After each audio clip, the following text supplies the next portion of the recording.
किनारी डिजाइनों का प्रयोग किया जाता है कहाँ? किनारी डिजाइनें जहाँ बनती हैं वो कहाँ प्रयोग किया जाता है? किनारी डिजाइनों का जो होता है, ये किनारी डिजाइनें साड़ी के किनारे के लिए प्रयोग की जाती हैं। एकांकी रंग, एकाकी बोल रहा है तो मतलब एक ही होगा इसका आंसर। मोनो, मोनो आपने पढ़ा है जब आईपीएससी का नाम देते हुए, मोनो का मतलब होता है वन, वन का मतलब एक ही रंग के विभिन्न तारों। आंखों में जो तंतु रंग का अनुभव कराते हैं, तंतु से यहाँ पकड़ लीजिएगा, तंतु का मतलब यहाँ पर ये तंतु ऑप्शन में रहेगा।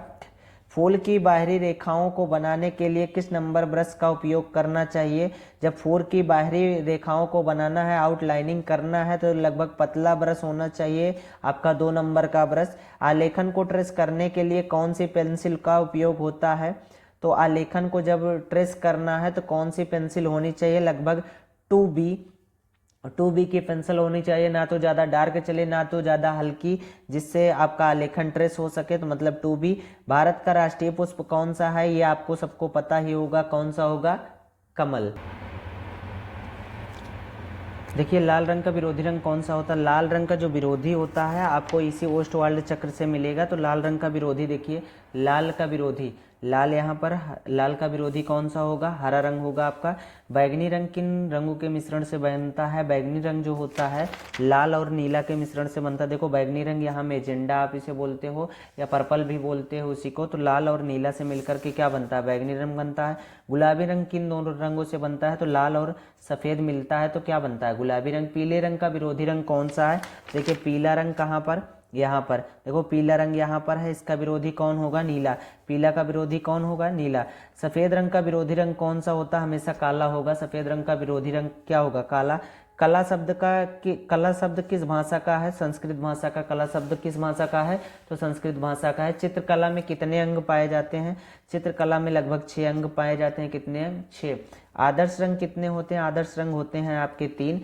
आदर्श रंग होंगे आपके 3। बैगनी रंग का विरोधी रंग क्या होगा? बैगनी यहाँ पर आपका, बैगनी का विरोधी देखिए आपको ये दिया गया, बैगनी का विरोधी धानी। बैगनी का विरोधी धानी या हल्का हरा आप बोल सकते हो। नारंगी के समीपस्थ रंग जो होता है पीला होता है, क्योंकि देखिए नारंगी यहाँ पर है और नारंगी के बगल जस्ट आपका लिखा है पीला रंग, तो यही होगा समीपस्थ। लाल में सफ़ेद रंग मिलाने से कौन सा रंग बनता है? जब लाल में सफ़ेद रंग मिलाते हैं तो आपका बनता है पिंक कलर या गुलाबी आप बोलते हैं इसे। लाल रंग में कौन सा रंग मिला दिया जाए जो नारंगी हो जाता है? लाल में जब हम पीला मिलाते हैं तो कौन सा कलर बनता है? नारंगी। तो जब रंग का चित्र बनाने के लिए कौन सा कागज प्रयोग, जल रंग का चित्र बनाने के लिए कौन सा कागज प्रयोग करते हैं? तो हार्टमैन का कागज प्रयोग किया जाता है। निम्न में से कौन सा रंग इंद्रधनुष में नहीं है? तो बैनी या पीनाला। देखिए इसमें विबग्योर में भूरा नहीं होता, ये आपका ये नहीं है।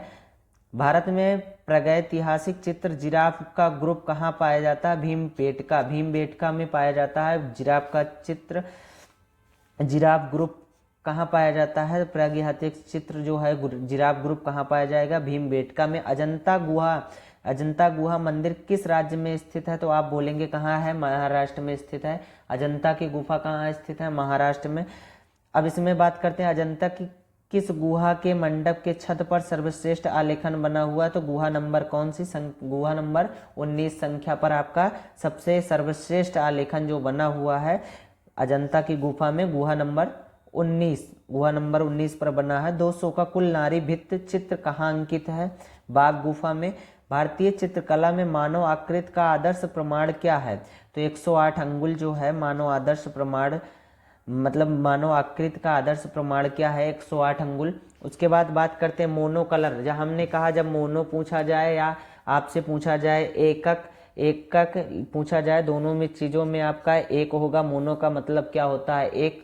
उत्तर प्रदेश में राज्य ललित कला एकेडमी कहाँ है? आपके लखनऊ में है। जो उत्तर प्रदेश में राज्य ललित कला एकेडमी है वो कहाँ है? लखनऊ में है। निम्न में से तटस्थ रंग कौन सा होगा? सफ़ेद और क्या होता है? काला, दो ही होते हैं। तो तटस्थ रंग कौन हो जाएंगे? या तो सफ़ेद ये होगा या तो क्या हो जाएगा? काला। उसके बाद बात करते हैं हम वर्ली भित्ति चित्र किस राज्य से संबंधित है? तो ये वर्ली भित्ति चित्र जो है मध्य प्रदेश से संबंधित है। तनखास्ट कुंडलिन चित्र किस क्षेत्र में है? तो वो है हिमाचल प्रदेश में। तनखास्ट कुंडली क्षेत्र किस क्षेत्र में है? हिमाचल प्रदेश में। अब आगे बढ़ते हैं बात कमरे की छत पर, कमरे की छत पर कौन सा आलेखन उपयुक्त होगा? तो जो कमरे की छत होती है इसमें केंद्रीय आलेखन, केंद्रीय आलेखन का मतलब बीचों बीच में जो बनता है आलेखन वो उपयुक्त माना जाता है। फर्श के मध्य भाग हेतु कौन सा आलेखन सर्वाधिक होगा? तो जो फर्श के मध्य बनता है वो भी आपका वृत्ताकार ही बनता है, ये आलेखन ज़्यादा सर्वाधिक माना जाता है। कपड़े की रंगाई, कपड़े की रंगाई में कौन सा कलर यूज किया जाता है? Acrylic, poster colour, water colour, तेल रंग। तो आपका जो है एक्रिलिक कलर उपयुक्त किया जाता है। आगे है स्लेटी रंग किन दो रंगों से बनता है? तो काला और सफेद मिलाने से स्लेटी रंग बनता है। वर्ण का अर्थ आपने पढ़ा होगा साइंस में, वर्ण विक्षेपण। वर्ण विक्षेपण का मतलब रंगों का बटना, ये होगा वर्ण विक्षेपण। ओस्टवाल्ड से संबंधित है, ओस्टवाल्ड से क्या संबंधित है? उन्होंने, ओस्टवाल्ड ने एक चक्र बनाया था, ये किसके संबंध में बनाया था? ये रंगों के संबंध में बनाया था। तो ओस्टवाल्ड किससे संबंधित है? रंगों से संबंधित है। लाल और हरा रंग है, लाल और हरा रंग जो है एक दूसरे के विरोधी कलर हैं। देखिए लाल यहाँ पर, हरा यहाँ पर, समझ में आया? लाल रंग और हरा रंग क्या है? एक दूसरे के विरोधी कलर हैं। भारत का राष्ट्रीय ध्वज है एक वर्णी, मतलब एक वर्णी मतलब होगा यहाँ पर जात, एक जात, वर्णहीन मतलब बिना जात के, बहुवर्णीय मतलब बहुत सारी जातियों के। राष्ट्र ध्वज बना हुआ जो बहुत सारी जातियों का ज्ञान कराता है या उससे जुड़े या एकता का ज्ञान कराता है। बहुवर्णीय जात का मतलब राष्ट्रीय ध्वज जो होगा बहुवर्णीय होगा। एक चित्र के लिए सबसे महत्वपूर्ण घटक क्या है? संयोजन। मतलब एक चित्र जब हम बनाते हैं तो उसके लिए सबसे महत्वपूर्ण घटक क्या होता है? संयोजन। अगला, निम्न में से कौन सा शीत रंग है? शीत का मतलब जो ठंडा ठंडा रंग पाया जाता है वो कौन सा है? मैंने बताया बैगनी, बैगनी, नीला, आसमानी और हरा। अब इसमें से देखिए कौन सा है? हरित मतलब हरा आपका जो है मतलब ठंडा रंग है या शीत रंग है। लयात्मक रेखा, अभी मैंने बताया था लयात्मक, क्या सीधी रेखा एक लयात्मक रेखा होगी? नहीं होगी। अगर वक्राकार मतलब ऐसे ऐसे रेखाएं आपकी खींची गई वक्राकार, वो कौन सी होंगी? वक्र रेखाएं होंगी जो लयात्मक होती हैं। आगे बात करते हैं, बनावट की दृष्टि से आलेखन कितने प्रकार के होते हैं? तो बनावट की दृष्टि से आलेखन कितने प्रकार के होंगे? 3 प्रकार के। अब बात करते हैं आगे, निम्न में से कौन सा राजस्थानी चित्रकला का केंद्र है? चावंड, चावंड जो है राजस्थानी चित्रकला का क्या है? केंद्र है। किसके शासनकाल में हमजानामा का चित्रांकन हुआ था? तो अकबर के शासनकाल में हमजानामा चित्रांकन हुआ था। राजा रवि वर्मा के चित्र का सबसे बड़ा संग्रह कहाँ मिलता है? तो चित्रा आर्ट गैलरी त्रिवेंद्रम में पाया जाता है। खजुराहो का विख्यात मंदिर कहाँ है? पंजाब, कर्नाटक, मध्य प्रदेश, उत्तर प्रदेश। तो आपका ऑप्शन सी सही होगा, मध्य प्रदेश। ठंडा रंग कौन सा है? तो आपने अभी पढ़ा था ठंडा रंग कौन कौन सा होता है? तो पीला, लाल, काला, नीला। नीला रंग जो होता है वो ठंडा होता है। बादामी गुफा कहाँ पाई जाती है? ये आपके सामाजिक विषय में भी पूछ सकता है, क्वेश्चन इंपॉर्टेंट है। तो वो क्या होगा? औरंगाबाद जो आपका ऑप्शन होगा। बादामी गुफा कहाँ पाई जाती है? औरंगाबाद। उस भूतपूर्व प्रधानमंत्री का नाम बताइए जो चित्रकार भी था। तो सबसे भूतपूर्व प्रधानमंत्री कौन थे? बीपी सिंह। और बीपी सिंह जो थे वो चित्रकार भी थे। चित्रकला किस श्रेणी में आती है? तो चित्रकला जो होती है दृश्य श्रेणी में आती है। ये देखने के योग्य है, सुनने के योग्य नहीं है। अब इसमें से बोधिसत्व ब्रज प्राणी चित्रण किस शैली के अंतर्गत है? तो ये जो है अजंता की शैली के अंतर्गत पाया जाता है। बोधिसत्व वज्र प्राणी चित्रण कहाँ होगा? अजंता की गुफाओं में पाया जाता है। चित्र में गहरा रंग विशेषकर क्या दर्शाने के लिए प्रयोग किया जाता है? घनत्व को दिखाने के लिए गहरा रंग का प्रयोग किया जाता है।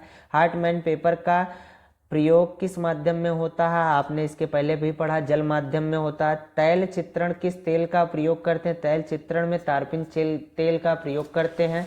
अब बात करते हैं आगे को क्वेश्चन की, यूरोपीय चित्रण पद्धति में धार्मिक चित्र सर्वप्रथम किस भारतीय चित्रकार ने बनाए थे? तो अमृता शेरगिल ने बनाया था।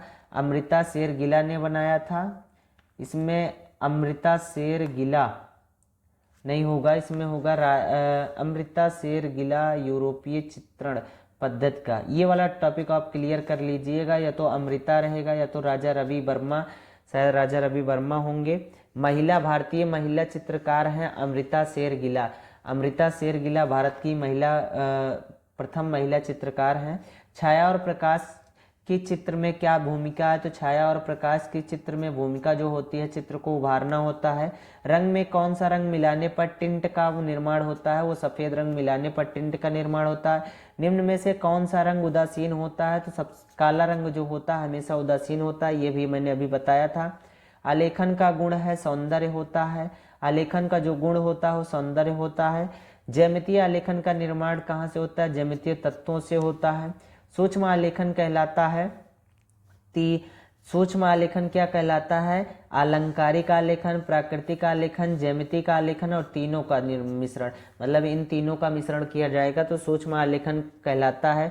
आलेखन में इकाई की पुनरावृत्ति होती है ट्रेसिंग पेपर पर। इकाई की जब पुनरावृत्ति का मतलब हुआ किसी चीज को दोबारा लिखना या बनाना, वो होती है ट्रेसिंग पेपर पर। आलेखन में कौन सा रंग प्रयुक्त होता है, तो अपारदर्शी रंग प्रयुक्त होता है। ज्यामितीय आलेखन में प्रयोग होता है क्या, ज्यामितीय आलेखन में श्वेत श्याम रंग प्रयोग किया जाता है। अल्पना का विकास कहाँ हुआ था या जन्म कहाँ हुआ था, बंगाल में हुआ था। आई होप आपको समझ में आया होगा। बहुत सारे क्वेश्चन आपको करवाए गए या कुछ चीज़ें आपको मैंने बताई, उस पर ध्यान दीजिएगा, आप अपना पेपर अच्छे से दीजिएगा। Thank you.